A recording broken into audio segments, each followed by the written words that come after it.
Hey, what's up, guys? This is Carroters. I'm coming at you today with fellow instructor and coach on Grinderschool PocketAir.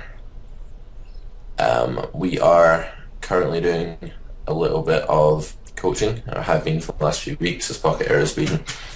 Although he's had awesome results at 25 NL, he's wanting a little kick to get through 50, 100, and hopefully up to 200 NL in the near future. So we've been working on his game. You want to say what's up and tell him a little bit about what we're doing? Yeah, definitely. What's up, Grinderschool? As Carroters said, I am working on my 50NL game. I had some early success playing 50NL, and I was beating it at roughly 2 big blinds per 100. However, lately I did hit sort of a bad downswing and kind of seek some help from Carroters. I know his game's really strong at 50NL plus, so he's been helping me out a lot, and looking forward to continuing. Yeah, and we've been doing a lot of well, we've been talking recently just about how to deal with downswings in general, as like them or not, they are an inevitable part of grinding hold'em, no limit hold'em today, especially six max in this era where people are more aggressive and variance is substantially greater than it used to be. So, what was your sort of strategy for overcoming your downswing and sort of resetting your head and avoiding tilt and stuff like that? Yeah, for sure. So for me, it was actually, kind of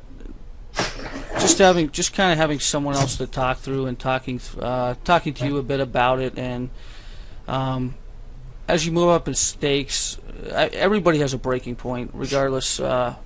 Be it 50 NL, 100 NL, for some, maybe 10,000 NL. But I think it really helped just talking to you, and you've already experienced 50 NL and downswings at 50 NL, 100 NL, etc. And just kind of talking through that with you helped me a lot. And then you gave me some great advice to go ahead and take a.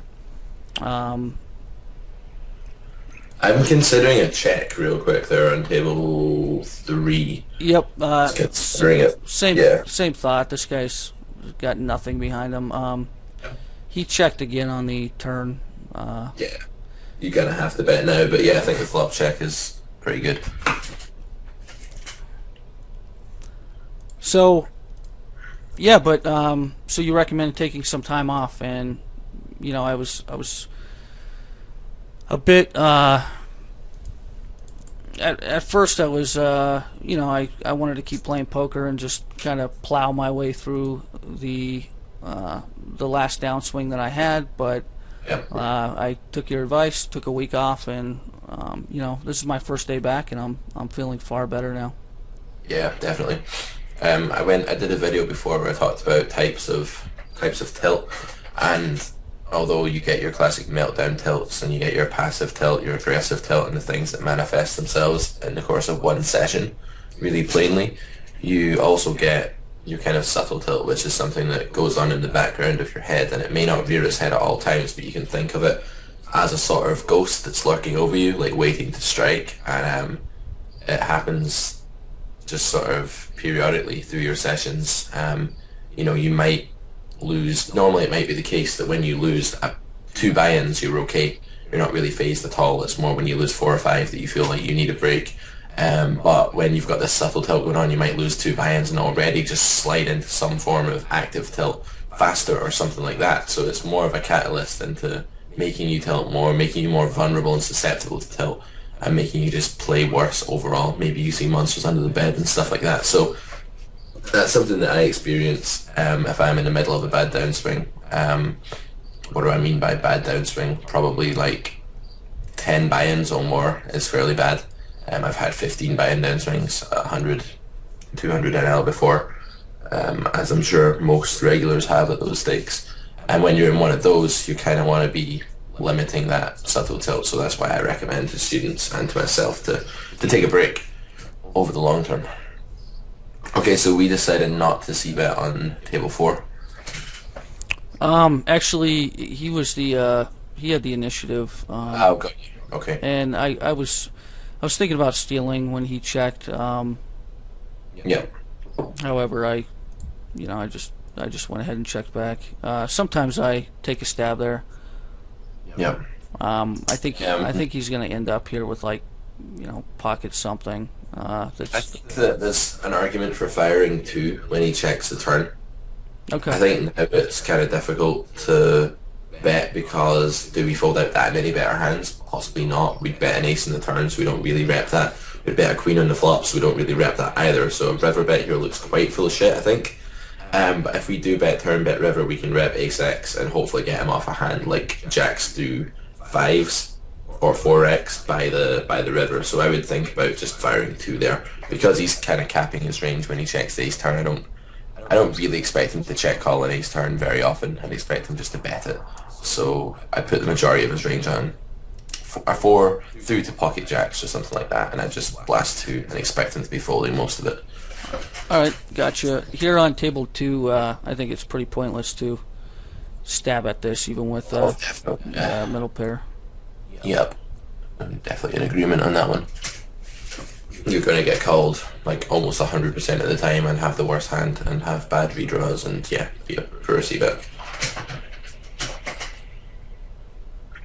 I can't smoke in my flat right now because they're coming to do an inspection in like 2 hours time. I'm really annoyed about this. It's like a ritual for me when I record a video to smoke a cigarette. Even though I don't smoke that much, it's like one of those ritualistic times. Man. Yeah, I was telling you before that seems like I know you from watching your videos from the last year. Yeah. Yeah, I think a lot of people feel that way about coaches. It's like, I especially with my videos, because I tend to rant off in tangents, maybe a little more than most. I don't know. Yeah. So here on table 2, I'm definitely c-betting, and then if this guy's pretty wide, and I think his range is all over the place. Yeah. So plan on c-betting, and then obviously if he calls, then I can slow down. Yeah, I think it's a good one and done spot just because you can get called by worse hands for one street very easily, like gut shots or under pairs, 2-7s, and draws of various kinds actually. But on that turn, it's the case that his range gets quite a lot stronger. His gut shots make pairs, some of them make straights. You can't really get called by any worse hands on that turn because a lot of the draws have improved. And then I think the rest of the hand just plays itself. You beat nothing on the river and yeah, Yep. Nice hand. Sometimes the hands where you just c-bet the flop and give up are well played hands and you should take pride in them even though you lost a little tiny bit of money. It's weird to see your game in that kind of objective way, but yeah, that's the kind of hand where I'd be happy about the way I played it. So in downswings, like what else can we do? We can do a bunch of, you were saying you've also been doing a bunch of like study, sort of objective work on your game off the tables as well, which is definitely another thing we can do to sort of reset things and do poker without the emotional involvement or without the monetary factor and sort of just improve our game passively off the tables. That's definitely an option as well, right? Yeah, absolutely. I actually, just like you said, I'm actually finding it pretty relaxing to not, to kind of step away from the game, but still be involved with studying and just trying to bring my game to a new level. But like you said, not worrying so much about the mental stress of trying to get out of that downswing right now. For sure. And it prepares you as well for when you return. If you take a few days, a week, 2 weeks, whatever you guys feel is right for you off of poker, then at least you're not getting rusty, you're keeping yourself sharp by working on your game.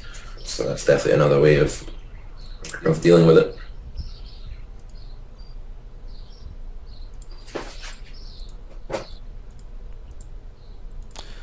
Yeah, man, it's good to have you back making some live play videos again. Yeah, it's good to be back. It was fun making all that theory at first, but then I just sort of missed the whole playing a bunch of poker and talking about it to you guys and coaching style formats, and there's so many things you can do, I just want to get back into making as many different varieties of video as possible, really.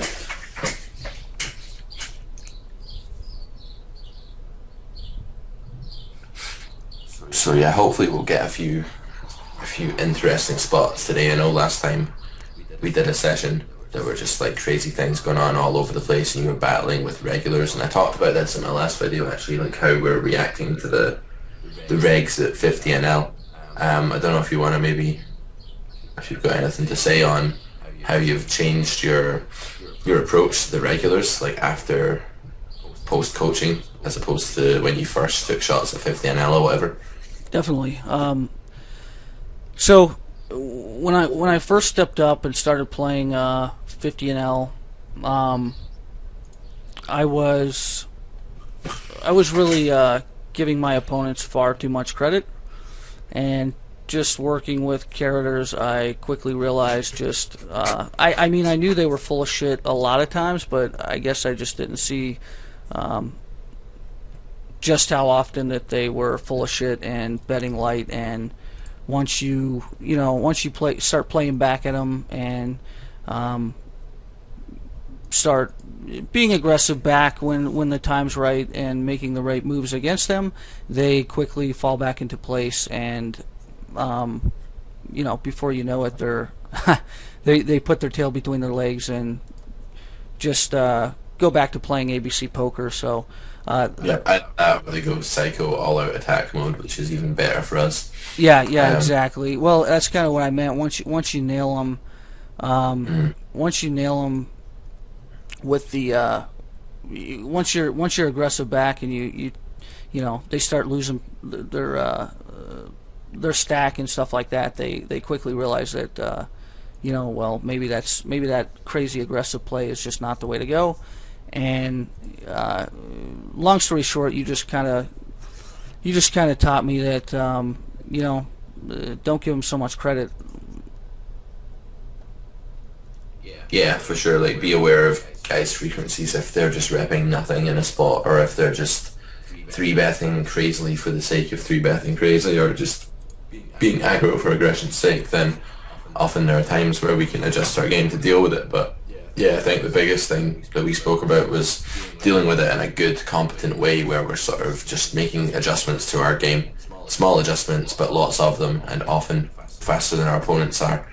And doing that instead of sort of fold, fuck you, I've had enough, I'm going to jam now. Like, that's the thing we're trying to avoid. Yeah, exactly. I avoid with my students is sort of taking it. It's like the little bullied kid that shoots up the school. You don't want to be that guy. You don't want to take it for so many years that one day you just come in with a machine gun, and that's never very pretty, right? So yeah, you want to making small adjustments, I'm just going to stop before I run off crazily with my analogy, like I always do. I'm going to just nip that in the bud. But yeah, you want to be making small adjustments like I talked about in my last video that came out last week, I think, or 2 weeks ago. But yeah, I'm going to try and make a few more of these coaching ones. Alright, we got a hand here where we flop a flush draw with an overcard against what looks like an anti-player. No, we don't have any hands. His stack size, I think he's a fish. I got you. I'm looking at the guy above. Okay. So, I think 2/3 is fine here. Yep. Get all the money in by river with that sizing, and you want to give yourself an okay price when you're not like too concerned about getting the stack in. It's nice to like give yourself a good price in a c-bet in case the turn comes out bad and you decide that you should check it back. Like, this turn is one that I would be checking back if he checked to me, probably, and just taking a free one. Because my equity's not great at this point. It's a good card for his range, blah blah blah. Obviously now calling seems like only play, getting 3-to-1 pot odds plus implied odds. This is obviously something to be aware of, that we're not calling this turn because we have direct pot odds here. We're getting like 3-to-1 on our money, which means we need to win the pot about 25% of the time, but the thing is we win it less than that at Showdown usually. But the fact that we win more of our opponent's stack, as we're hoping we will do here when he has a jack and check calls the river, means that we can call the turn because our implied odds plus pot odds are giving us a good enough price there. And now we need to pick a sizing that is good. What are we trying to get called by? That's what I would ask here. We're trying to get called by a jack, by a 10. Yeah. He does check river. I'm going to have to make a quick bet here. A little bit. I think something like 13. But I think, I think this guy's got any jack, any 10, and hopefully 2 pair and pays us off. But I only have one hand on this guy, and he's already looking crazy fishy.